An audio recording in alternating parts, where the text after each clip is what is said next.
Hello students, आज हम पढ़ेंगे अर्थमेटिक प्रोग्रेशन चल रहा था, शॉर्ट में हम एपी कहते हैं। आज का टॉपिक है nth term of an AP. एक एपी है, उसकी nth टर्म कैसे निकालते हैं, आज उसके बारे में हम डिस्कस करेंगे। ठीक है, लेट A1 A2 A3, ठीक है, ऐसे A4 एक एपी है। ठीक है, उसकी फर्स्ट टर्म क्या है, A1 = A। ठीक है, कॉमन डिफरेंस कितना है, D है। सेकंड टर्म क्या है, A2। सेकंड टर्म कैसे आएगी, जो फर्स्ट टर्म है उसमें कॉमन डिफरेंस ऐड करेंगे।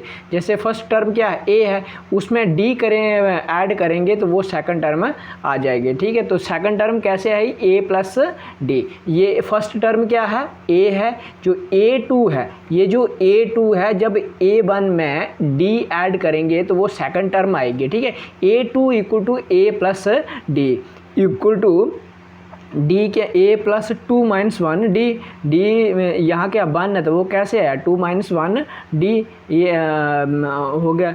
अब थर्ड टर्म A3 कैसे आएगी, जब जो सेकंड टर्म है उसमें ऐड D करेंगे तो वो थर्ड आएगी। ठीक है, इसी तरह A4 कैसे आएगी, जब A3 में D ऐड करेंगे तो वो फोर्थ टर्म आएगी।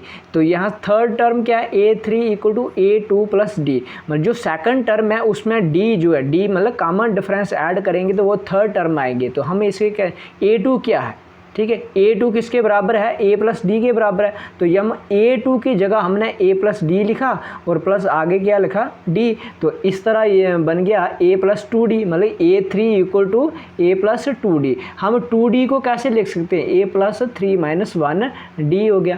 अब फोर्थ टर्म क्या है, A4 = A3 + D, A4 = A3 + D। ठीक है, एपी में यही है ना, जो पिछली टर्म है उसमें D ऐड करते जाएंगे तो अगली टर्म आती जाएगी। A4 कैसे आया, A3 + D। अब A3 क्या है, ये देखो A + 2D है प्लस D, तो A + 3D हो गया। A + 3D को हम कैसे लिख सकते, 3D को हम कैसे लिख सकते हैं, 4 - 1D। हम इस तरह से nth टर्म कैसे निकलेगी, AN + A + n - 1D। ठीक है, कितना सिंपल है। ऐसे एग्जांपल लेते हैं, मान लीजिए A50 है। ठीक है, हमने 50वीं टर्म निकालनी है तो वो कैसे आएगी, A + 49D। यहाँ कितना है, 50। यहाँ कितना है, A तो फर्स्ट टर्म है, उसमें 49D जो है वो ऐड करेंगे तो वो 50th टर्म आ जाएगी। तो ये क्या है, nth टर्म अगर हमने निकालनी हो तो ये सिंपल फार्मूला आपने याद रखना है, A + n - 1D। तो इसे हम जर्नल फॉर्म में कहते हैं कि जर्नल टर्म जो है हम AP की क्या कैसे निकालेंगे, तो जर्नल टर्म कैसे होगी, AN = A + n - D। ठीक है, ये सिंपल सा AP का फार्मूला है। nth टर्म कैसे निकालते हैं, एक एग्जांपल लेते हैं। जैसे find 10th term of AP, ये एक AP है, उसकी 10th टर्म निकालनी है। ठीक है, हमने क्या निकालना है, A10 निकालना है, कितना है पता नहीं है। इसमें इस AP में फर्स्ट टर्म क्या है, देखो फार्मूला आपको पता होना चाहिए ना। तो फार्मूला क्या है, AN = A + n - 1D, ये फार्मूला है। ठीक है, इसमें ये निकालना है AN, तो यहाँ AN कितना है, 10 है। ठीक है, तो A कितना है, इधर AP ये है, ये आपका क्वेश्चन है। ठीक है, इसमें A क्या फर्स्ट टर्म, तो फर्स्ट टर्म देखो इधर क्या है, 2 है। ठीक है, कॉमन डिफरेंस CD या मतलब कॉमन डिफरेंस, तो 7 - 2 कितना हो गया, 5। आगे क्या, 12 - 7 = 5। तो कॉमन डिफरेंस जो वो कितना है, 5 है। अगली जो ये देखो, 2 में 5 ऐड किए तो 7 आया, 7 में 5 किए तो 12 आया, 12 में 5 ऐड करेंगे तो कितना आएगा, 17 आएगा, 17 में 5 करेंगे तो 22। इस तरह से ये AP पूरी बन जाएगी। ठीक है, हमने हमारे क्वेश्चन में क्या है, A10 निकालना है, हमें A भी पता है, CD मतलब कॉमन डिफरेंस D। ठीक है, ये भी पता है, हमें क्या AN निकालना, AN पता नहीं है। ठीक है, तो कैसे करेंगे, A10 = A + n कितना है, इधर 10 है ना, n = 10। ठीक है, तो 10 - 1D हो गया। A10 = A क्या है, फर्स्ट क्या है, 2 + 10 - 1 ठीक है। डी कितना है, ये आ गया 5 इक्वल टू 2 प्लस 10 माइनस 1 कितना आ गया 9 0.5 पॉइंट मतलब मल्टीप्लाई। यहाँ कन्फ्यूज़ ऐसे हो, अगर कन्फ्यूज़न हो तो ऐसे लिख सकते हैं, ठीक है। तो ये है 2 प्लस 9 पंजे 45 हो गया, ये आ गया 47। तो 8/10 कितनी आ गई। ये इस फार्मूले को कैसे यूज़ करना है हमने इस एग्जांपल से समझ लिया, ठीक है। तो 10th टर्म क्यों हमने निकालनी थी, AP ये है, 8n निकालनी थी। A कितना है 2 है, D कितना है 5 है, ठीक है। N कितना है 10 है। तो 8/10 कैसे आया, A प्लस 10 माइनस 1D, तो 2 प्लस 10 माइनस 1 5, ठीक है। ये सिंपल है, 9 मल्टीप्लाई 5 9 पंजे 45, ये आ गया 47, ठीक है। अब एक और क्वेश्चन निकालते हैं, ठीक है। ये सिंपल सा फार्मूला। अब अगला क्वेश्चन क्या है कि बीच टर्म ऑफ AP, ठीक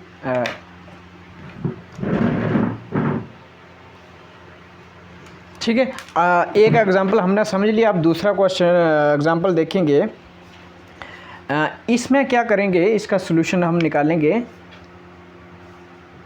बीच टर्म ऑफ AP, ये AP दी है 21 18 15 ऐसे, ये एक AP है। तो उसकी जो -81 जो आएगा इस AP में क्या आएगा, ऐसे चलते जाएंगे ना। 21 में से कितने निकाले, मतलब 3 निकाले तो 18 आया। ऐसे AP ले लेते हैं पैसे।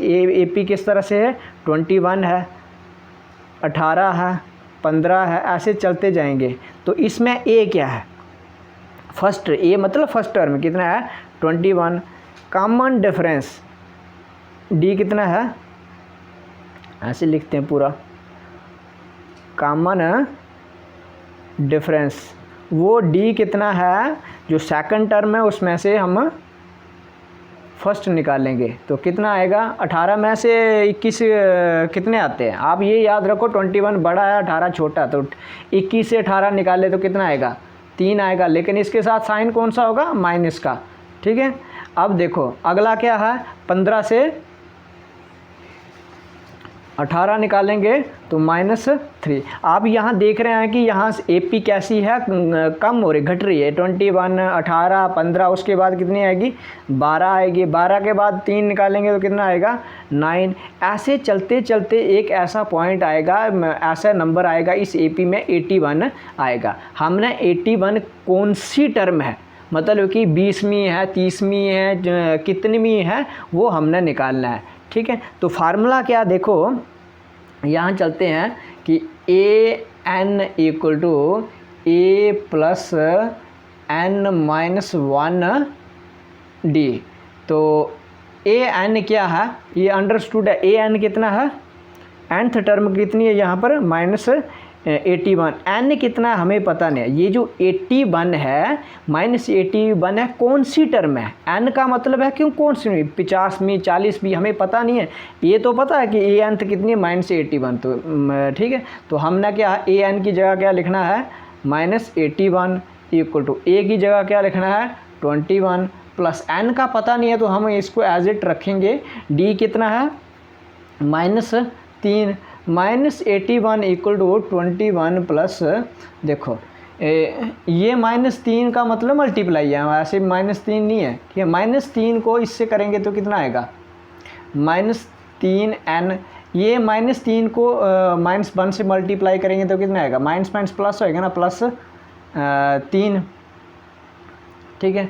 तो -81 इक्वल टू 21 प्लस माइनस कितना -3n प्लस 3, -81 इक्वल टू 20। ये ऐड होंगे, जो n जो है ना, n वाली टर्म जो है इनसे ऐड नहीं होगी डायरेक्टली, ठीक है। 21 प्लस 3 कितना होगा 24 -3n। अब इसको आगे लेके जाते हैं, ठीक है। तो ये -81 इक्वल टू कितना है 24 -3n। -3n को इस साइड लेके आएंगे तो कितना आएगा 3n इक्वल टू ये उस साइड लेके जाएंगे तो क्या आएगा 24 प्लस 81। अब देखो 4 और 1 कितना आ गया 5, 8 2 10, तो 3n इक्वल टू ये हो गया n इक्वल टू, ये मल्टीप्लाई है, 3n का मतलब 3 मल्टीप्लाई n, उस साइड जाके डिवाइड में चला जाएगा, 105/3, तो ये डिवाइड करेंगे तो 3 3 ज़ा 9, ये 15 बचा, तो n कितना आ गया, ठीक है। n 35 का मतलब कि जो -81 है वो कितनवीं टर्म है, 35th टर्म है, ठीक है। इसी का अगला पार्ट है कि is also is any term zero, ठीक है। हम ये मतलब कि इतने तक हो गया कि बीच term of A P is -81, ठीक है। ये मतलब यहाँ हमें क्या निकालना था, n निकालना था, वो निकाल दिया। हमें आगे ये वेरीफाई करना है कि जो जीरो है क्या इस ए पी में जीरो आता है कभी, अगर आता है तो कौन सा नंबर का टर्म आता है वो देखेंगे, ठीक है। ठीक है, आगे हम इसी का दूसरा पार्ट शुरू करते हैं कि also is any term zero, zero कोई टर्म है तो आपका सिंपल फार्मूला आप पता है, A N equal to A plus N minus 1 D, ठीक है। ए एन के यहाँ कितना मान लिया हमने, ज़ीरो, ए कितना है, यही क्वेश्चन चल रहा है ना, तो 21, डी कितना है -3, एन कितना है हमें वो फाइंड करना है, एक्चुअली है भी है या नहीं है, तो ए एन कितना है, जीरो, तो जीरो लिखेंगे, इक्वल टू ए कितना है 21 प्लस एन का पता नहीं है, ये आ गया -3, ये ब्रैकेट में लिखना, जब माइनस आए ना आपको कन्फ्यूज़न हो जाएगा, -3 करेंगे तो ये वो अलग बन जाएगा, इसका मतलब क्या n-1 की मल्टीप्लाई हो रही है किससे, -3 से, कंफ्यूज नहीं होना है, ठीक है। अगर आप ब्रैकेट नहीं लगाते हैं तो ये क्वेश्चन अलग हो जाएगा बिल्कुल, मतलब कि इसका वजूद ख़त्म हो जाएगा।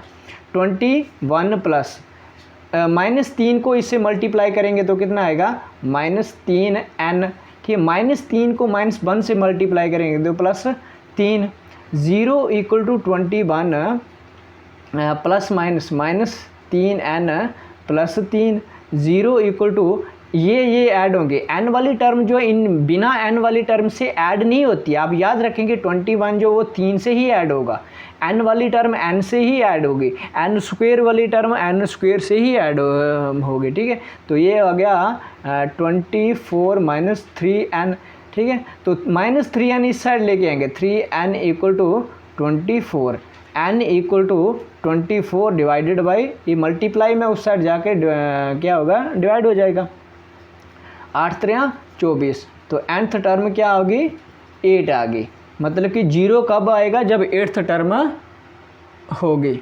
इस तरह से ये क्वेश्चन जो एग्जांपल दूसरा भी आपने देख लिया, ठीक है। तो आपने सिंपल ये nth टर्म का फार्मूला याद रखना है, a प्लस n-1 डी, ठीक है। तो आप ये याद रखें, जैसे ये फार्मूला है तो इसमें 1 2 3 4 टर्में हैं ना, एक ए एन है, एक ए है, एक एन है, ए डी है, इनमें से 4 में से अगर 3 दी हैं तो चौथी निकल जाएगी, ठीक है। कभी आपको ये नहीं दिया होगा, ठीक है, अगर ये तीनों दी हैं, ये वाली ये तो निकल जाएगा। कभी क्या होगा, ये दी होगी लेकिन ये नहीं दी होगी और ये दी होगी, तब भी निकाल सकते हैं।